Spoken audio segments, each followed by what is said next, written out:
Rudnosiukas labai mėgsta dainuoti, mėgsta eiliuoti. Ir viską sueiliuoja, ką tik pamato. Jis eina gatve ir ką nors pamato, būtinai sueiliuoja. Nukeliauja kur nors į mišką, kokioj laukimėje pamato karvę ir iškart sueiliuoja.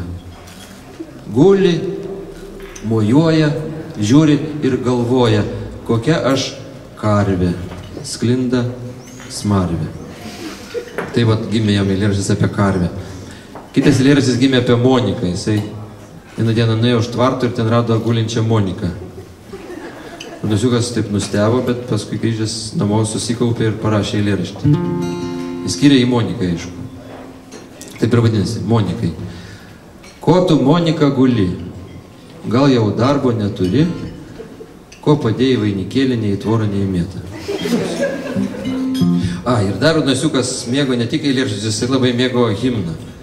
Visi Rudnosiukai turi savo himną. Ir tam himne kažkuria prasme pašlovina save, savo darbus, savo kūrybą. Ir kai eina, ir kai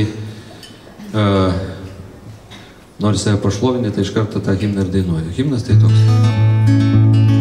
Kaip gera, kai man gera, kaip gera, kai gražu. Smagu kasdieną vaikščiot ratu, ratu, ratu. Pradėjau savo kalbėti, žiūrėti, ką girdžiu. Žvaira Dievo karvytė užlipo stiebeliu.